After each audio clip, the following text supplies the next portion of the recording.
ইতিহাসের নিষ্ঠুরতম শাসক শেখ হাসিনার অত্যাচার নিপীড়নে সারা দেশে যখন মানুষ কম্পমান, আল্লাহর আরশ কেঁপে উঠেছে নির্যাতিত মানুষের ফরিয়াদে, তখন এক সময় আল্লাহর রহমতে এই দুঃশাসনের হাত থেকে আমরা মুক্তি পেয়েছি। এই শেখ হাসিনার শাসন আমাদেরকে স্মরণ করিয়ে দেয় ইয়াহিয়া খানের 9 মাসের শাসনের কথা। তার আগেও বিভিন্ন সময় নির্যাতিত হয়েছি আমরা। আমাদের ভাষার দাবি পদদলিত হয়েছে, গণতন্ত্রের দাবি বারংবার পদদলিত হয়েছে, নির্বাচনের কোনো অর্থই হয় না, আমাদের ভোটের কোনো মূল্য ছিল না। নানাভাবে বাংলাদেশের মানুষ দিনের পর দিন, বছরের পর বছর সংগ্রাম করে এসেছে। তারপর আমরা এখানে এসেছি। অবশেষে ইতিহাসের নিষ্ঠুরতম শাসক শেখ হাসিনার অত্যাচার নিপীড়নে সারা দেশে যখন মানুষ কম্পমান, আল্লাহর আরশ কেঁপে উঠেছে নির্যাতিত মানুষের ফরিয়াদে, তখন এক সময় আল্লাহর রহমতে এই দুঃশাসনের হাত থেকে আমরা মুক্তি পেয়েছি।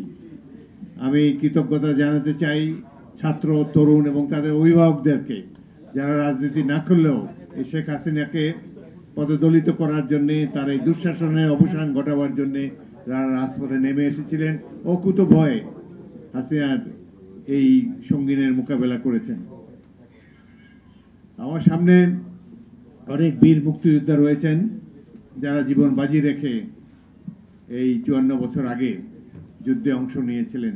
আমাদের চোখে, যে আমরা সবাই তখন বয়সে তরুণ ছিলাম, আমার বয়সে 26 বছর, একটা সুখী সমৃদ্ধ বাংলাদেশের স্বপ্ন আমরা দেখেছিলাম। কিন্তু স্বাধীনতার পর সেই স্বপ্ন ক্রমেই আওয়ামী দুঃশাসনের কারণে হাওয়ায় মিলিয়ে গিয়েছে, ম্রিয়মাণ হয়ে গিয়েছে। এই যারা 71-এর মুক্তিযুদ্ধ দেখেনি তারা কল্পনাও করতে পারে না যে কি দুঃসাহসী ছিল বাংলাদেশের তরুণরা। আমি একটা এক্সাম্পল দেই, অজস্র এরকম এক্সাম্পল আছে। আমি যশোর ক্যান্টনমেন্টে একজন তরুণ ক্যাপ্টেন ছিলাম। আমি একাই ওই ক্যান্টনমেন্টে বিদ্রোহ করেছি, বাঙালি অফিসার। আমার সাথে একজন সেকেন্ড লেফটেন্যান্ট ছিল বাঙালি, কুমিল্লার অধিবাসী, সেকেন্ড লেফটেন্যান্ট আনোয়ার হোসেন। ক্যান্টনমেন্টের মধ্যেই একটা 8 ঘন্টা ব্যাপী যুদ্ধ হয়। সেই যুদ্ধে আনোয়ার হোসেন শহীদ হয়।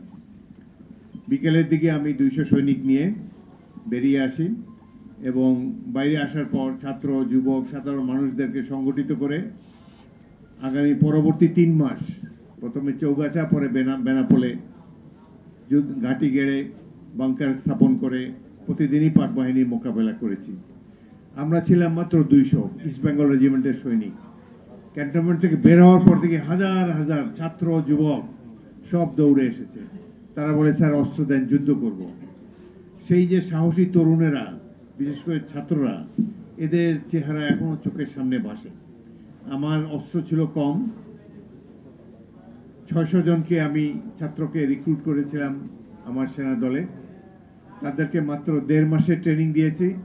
1.5 মাস ট্রেনিং এর পর তারা দুঃসাহসী মুক্তিযোদ্ধা হয়েছে। এই 600 জনের মধ্যে 100 জন সম্মুখ যুদ্ধে জীবন দিয়েছে। এদের কথা যখন ভাবি, অধিকাংশই গ্রামীণ যুবক, শহরের টেলিভিশনে পাদপ্রদীপে তাদেরকে কখনো দেখা যায়নি। সাধারণ মানুষ তাদের পরিচয় জানে না।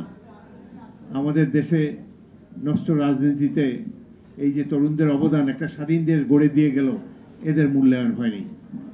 তারপরেও আপনারা যারা প্রবীণ মুক্তিযোদ্ধা রয়েছেন, আপনারা এখনো যে আগ্রহ রাখেন, এখনো যে দেশটাকে গড়তে চেয়েছিলেন, সেই দেশের সমৃদ্ধি দেখার জন্য এখনো অপেক্ষা করে আছেন।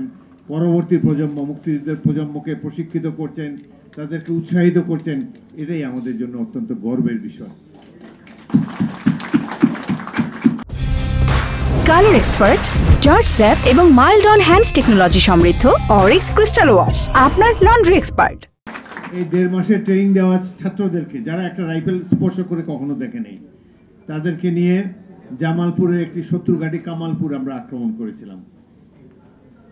মনে করেন যে আমরা যেখানে বসে আছি, এটা হলো পাকিস্তানিদের বাংকার। এখান থেকে এটার উপরে রয়েছে কংক্রিটের ছাদ, অর্থাৎ ছোটখাটো মোটর ফিল্ড গানের গোলাতে কিছুই হয় না। তারা মজবুত বাংকার করে সেখানে আছে।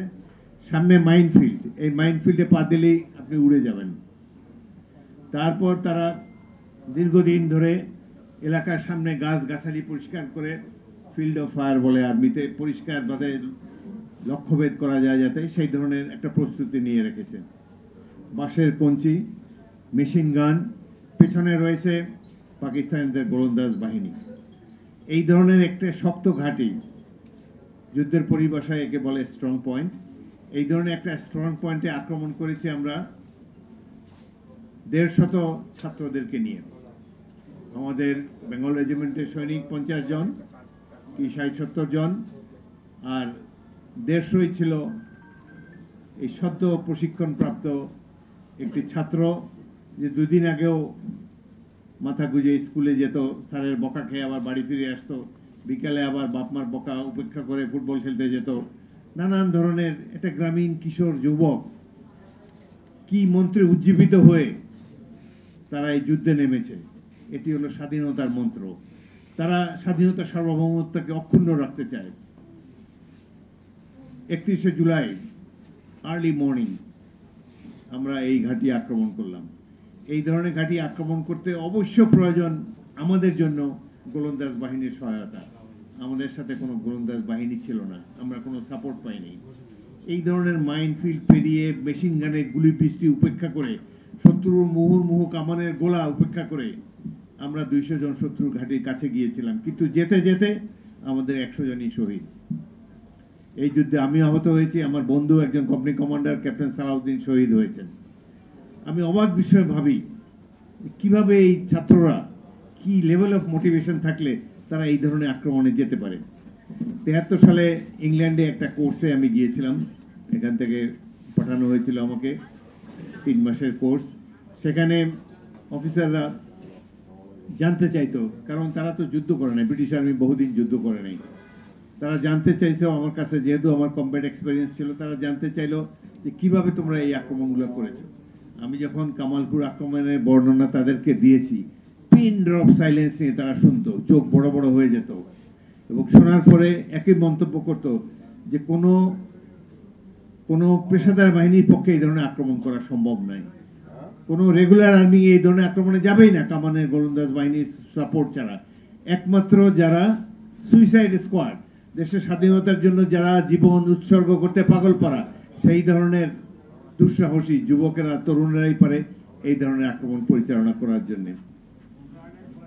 ভাই কি ভাই, হোয়াট ইজ ইউর প্রবলেম ভাই, প্লিজ। বড় কষ্ট লাগে এই দেশের জন্য, আমরা এই দেশের জন্য অনেক কষ্ট করছি। Have patience for 10 minutes.